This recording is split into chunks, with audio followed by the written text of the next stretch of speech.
बेटी। ट्रेन के सी कंपार्टमेंट में मेरे सामने की सीट पर बैठी लड़की ने मुझसे पूछा, हेलो, क्या आपके पास इस मोबाइल की सिम निकालने की पिन है?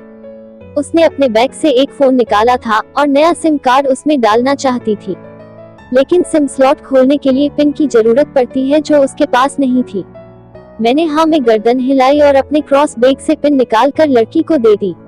लड़की ने थैंक्स कहते हुए पिन ले ली और सिम डालकर पिन मुझे वापस कर दी। थोड़ी देर बाद वो फिर से इधर उधर ताकने लगी। मुझसे रहा नहीं गया।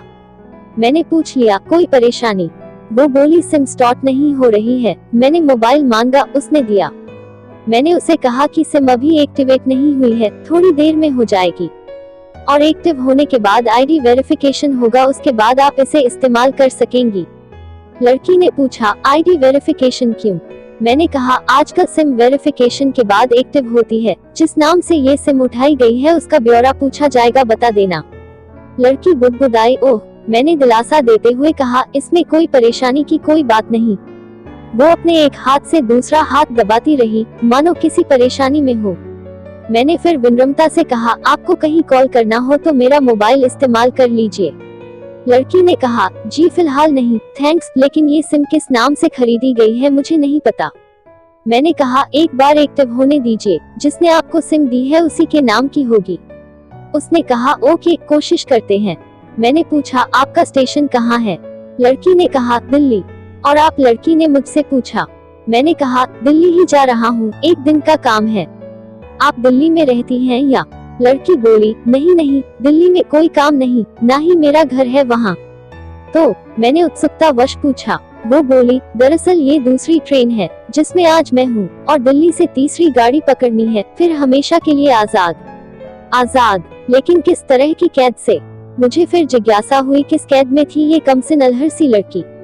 लड़की बोली, उसी कैद में थी जिसमें हर लड़की होती है, जहाँ घर वाले कहे शादी कर लो, जब जैसा कहे वैसा करो।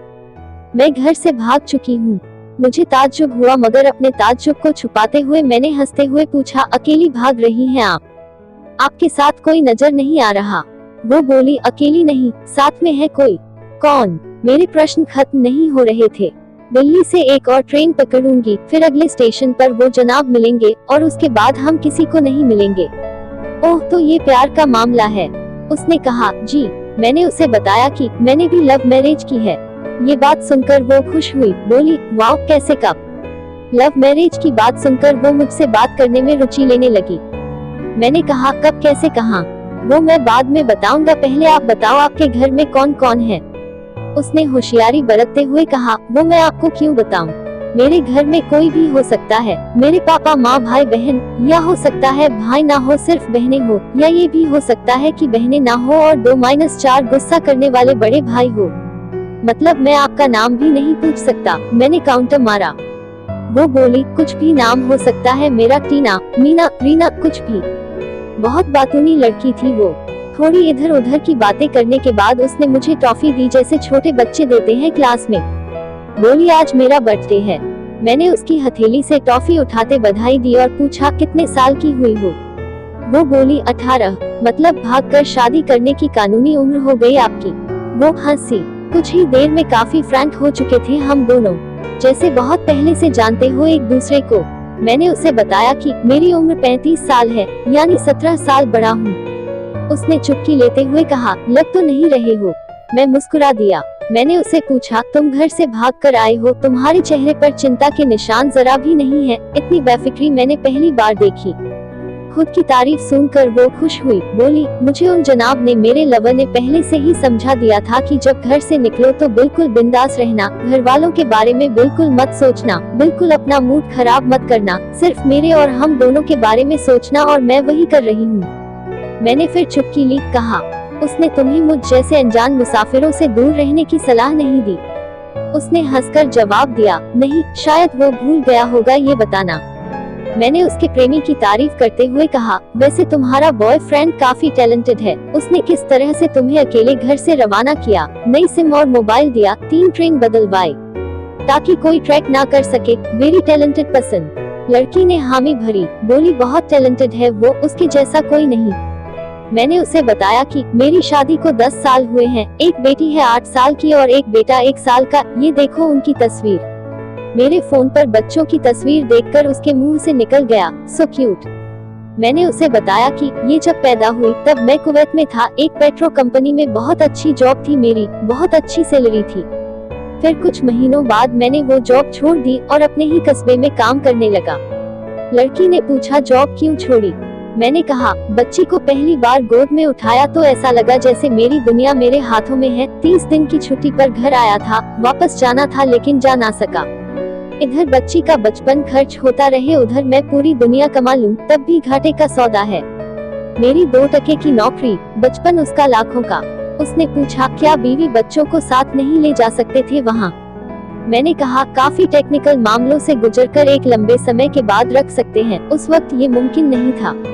मुझे दोनों में से एक को चुनना था, आलीशान रहन सहन के साथ नौकरी या परिवार। मैंने परिवार चुना, अपनी बेटी को बड़ा होते देखने के लिए। मैं कुवैत वापस गया था लेकिन अपना इस्तीफा देकर लौट आया। लड़की ने कहा, वेरी इम्प्रेसिव। मैं मुस्कुराकर खिड़की की तरफ देखने लगा। लड़की ने पूछा, अच्छा आपने तो लव मैरिज की थी न, फिर आप भागकर कहाँ गए? कैसे रहे और कैसे गुजरा वो वक्त? उसके हर सवाल और हर बात में मुझे महसूस हो रहा था कि ये लड़की लकड़पन के शिखर पर है, बिल्कुल नासमझ और मासूम छोटी बहन सी। मैंने उसे बताया कि हमने भागकर शादी नहीं की और ये भी है कि उसके पापा ने मुझे पहली नजर में सख्ती से रिजेक्ट कर दिया था। उन्होंने आपको रिजेक्ट क्यों किया? लड़की ने पूछा। मैंने कहा, रिजेक्ट करने का कुछ भी कारण हो सकता है, मेरी जाति, मेरा काम, घर परिवार। बिल्कुल सही। लड़की ने सहमति दर्ज कराई और आगे पूछा, फिर आपने क्या किया? मैंने कहा, मैंने कुछ नहीं किया, उसके पिता ने रिजेक्ट कर दिया, वहीं से मैंने अपने बारे में अलग से सोचना शुरू कर दिया था। खुशबू ने मुझे कहा कि भाग चलते हैं, मेरी वाइफ का नाम खुशबू है। मैंने 2 टूक मना कर दिया। वो 2 दिन तक लगातार जोर देती रही कि भाग चलते हैं। मैं मना करता रहा। मैंने उसे समझाया कि भागने वाले जोड़े में लड़के की इज्जत पर कोई खास फर्क नहीं पड़ता, जबकि लड़की के पूरे कुल की इज्जत धुल जाती है। भगाने वाला लड़का उसके दोस्तों में हीरो माना जाता है, लेकिन इसके विपरीत जो लड़की प्रेमी संग भाग रही है वो उल्टा कहलाती है। मोहल्ले के लड़के उसे चालू कहते हैं। बुराइयों के तमाम शब्दकोश लड़की के लिए इस्तेमाल किए जाते हैं। भागने वाली लड़की आगे चलकर 60 साल की वृद्धा भी हो जाएगी, तब भी जवानी में किए उस कांड का कलंक उसके माथे पर से नहीं मिटता। मैं मानता हूँ कि लड़का लड़की को तौलने का ये दोहरा मापदंड गलत है, लेकिन हमारे समाज में है तो ये नजरिया गलत है, मगर सामाजिक नजरिया यही है। वो अपने नीचे का होंठ दांतों तले पीसने लगी। उसने पानी की बोतल का ढक्कन खोलकर एक घूंट पिया। मैंने कहा, अगर मैं उस दिन उसे भगा ले जाता तो उसकी माँ तो शायद कई दिनों तक पानी भी ना पीती। इसलिए मेरी हिम्मत ना हुई कि ऐसा काम करूं। मैं जिससे प्रेम करूं उसके माँ बाप मेरे माँ बाप के समान ही है, चाहे शादी ना हो तो ना हो। कुछ पल के लिए वो सोच में पड़ गई, लेकिन मेरे बारे में और अधिक जानना चाहती थी। उसने पूछा, फिर आपकी शादी कैसे हुई? मैंने बताया कि खुशबू की सगाई कहीं और कर दी गई थी। धीरे धीरे सब कुछ नॉर्मल होने लगा था। खुशबू और उसके मंगेतर की बातें भी होने लगी थी फोन पर, लेकिन जैसे जैसे शादी नजदीक आने लगी उन लोगों की डिमांड बढ़ने लगी। डिमांड मतलब? लड़की ने पूछा। डिमांड का एक ही मतलब होता है, दहेज की डिमांड। परिवार में सबको सोने से बने तोहफे दो, दूल्हे को लग्जरी कार चाहिए, सास और नंद को नेकलेस दो, वगैरह वगैरह। बोले हमारे यहाँ रीत है। लड़का भी इस रीत की अदायगी का पक्षधर था। वो सगाई मैंने तोड़वा डाली, इसलिए नहीं कि सिर्फ मेरी शादी उससे हो जाए, बल्कि ऐसे लालची लोगों में खुशबू कभी खुश नहीं रह सकती थी, ना उसका परिवार। फिर किसी तरह घर वालों को समझा बुझा कर मैं फ्रंट पर आ गया और हमारी शादी हो गई। ये सब किस्मत की बात थी। लड़की बोली, चलो अच्छा हुआ आप मिल गए, वरना वो गलत लोगों में फंस जाती। मैंने कहा, जरूरी नहीं कि माता पिता का फैसला हमेशा सही हो, और ये भी जरूरी नहीं कि प्रेमी जोड़े की पसंद सही हो। दोनों में से कोई भी गलत या सही हो सकता है। काम की बात यहाँ ये है कि कौन ज्यादा वफादार है। लड़की ने फिर से पानी का घूंट लिया और मैंने भी। लड़की ने तर्क दिया कि हमारा फैसला गलत हो जाए तो कोई बात नहीं, उन्हें ग्लानि नहीं होनी चाहिए। मैंने कहा, फैसला ऐसा हो जो दोनों का हो, बच्चों और माता पिता दोनों की सहमति, वो सबसे सही है। बुरा मत मानना, मैं कहना चाहूँगा कि तुम्हारा फैसला तुम दोनों का है, जिसमें तुम्हारे पेरेंट्स शामिल नहीं है, ना ही तुम्हें इश्क का असली मतलब पता है अभी। उसने पूछा, क्या है इश्क का सही अर्थ? मैंने कहा, तुम इश्क में हो, तुम अपना सब कुछ छोड़कर चली आई, ये सच्चा इश्क है। तुमने दिमाग पर जोर नहीं दिया, ये इश्क है। फायदा नुकसान नहीं सोचा, ये इश्क है। तुम्हारा दिमाग दुनियादारी के फितूर से बिल्कुल खाली था, उस खाली जगह में इश्क का फितूर भर दिया गया। जिन जनाब ने इश्क को भरा, क्या वो इश्क में नहीं है? यानी तुम जिसके साथ जा रही हो वो इश्क में नहीं, बल्कि होशियारी हीरोगिरी में है। जो इश्क में होता है वो इतनी प्लानिंग नहीं कर पाता है, 3 ट्रेनें नहीं बदलवा पाता है, उसका दिमाग इतना काम ही नहीं कर पाता। कोई कहे मैं आशिक हूँ और वो शातिर भी हो, ये नामुमकिन है। मजनू इश्क में पागल हो गया था, लोग पत्थर मारते थे उसे, इश्क में उसकी पहचान तक मिट गई। उसे दुनिया मजनू के नाम से जानती है, जबकि उसका असली नाम कैस था जो नहीं इस्तेमाल किया जाता। वो शातिर होता तो कैस से मजनू ना बन पाता। फरहाद ने शीरी के लिए पहाड़ों को खोदकर नहर निकाल डाली थी और उसी नहर में उसका लहू बहा था, वो इश्क था। इश्क में कोई फकीर हो गया, कोई जोगी हो गया, किसी मांझी ने पहाड़ तोड़कर रास्ता निकाल लिया। किसी ने अतिरिक्त दिमाग नहीं लगाया, चालाकी नहीं की। लालच, हवस और हासिल करने का नाम इश्क नहीं है। इश्क समर्पण करने को कहते हैं, जिसमें इंसान सबसे पहले खुद का समर्पण करता है, जैसे तुमने किया। लेकिन तुम्हारा समर्पण हासिल करने के लिए था, यानी तुम्हारे इश्क में लालच की मिलावट हो गई।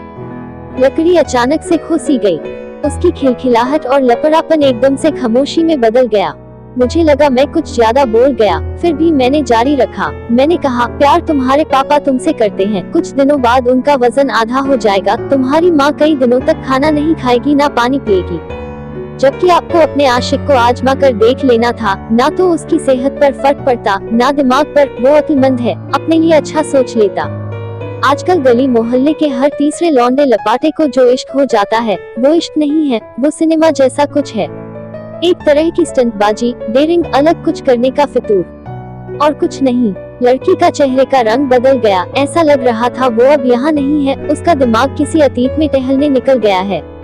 मैं अपने फोन को स्क्रॉल करने लगा, लेकिन मन की इंद्री उसकी तरफ थी। थोड़ी ही देर में उसका और मेरा स्टेशन आ गया। बात कहाँ से निकली थी और कहाँ पहुँच गई? उसके मोबाइल पर मैसेज टोन बजी, देखा, सिम एक्टिवेट हो चुकी थी। उसने चुपचाप बैग में से आगे का टिकट निकाला और फाड़ दिया। मुझे कहा, एक कॉल करना है। मैंने मोबाइल दिया। उसने नंबर डायल करके कहा, सॉरी पापा, और सिस्क सिस्क कर रोने लगी। सामने से पिता भी फोन पर बेटी को संभालने की कोशिश करने लगे। उसने कहा, पिताजी आप बिल्कुल चिंता मत कीजिए, मैं घर आ रही हूँ। दोनों तरफ से भावनाओं का सागर उमड़ पड़ा। हम ट्रेन से उतरे, उसने फिर से पिन मांगी, मैंने पिन दी। उसने मोबाइल से सिम निकाल कर तोड़ दी और पिन मुझे वापस कर दिया। कहानी को अंत तक पढ़ने का धन्यवाद। देश की सभी बेटियों को समर्पित। ये मेरा दावा है, माता पिता से ज्यादा तुम्हें दुनिया में कोई प्यार नहीं करता। कहानी पढ़कर शेयर अवश्य कीजिएगा, शायद कोई परिवार, कोई बेटी और उनका भविष्य इससे बच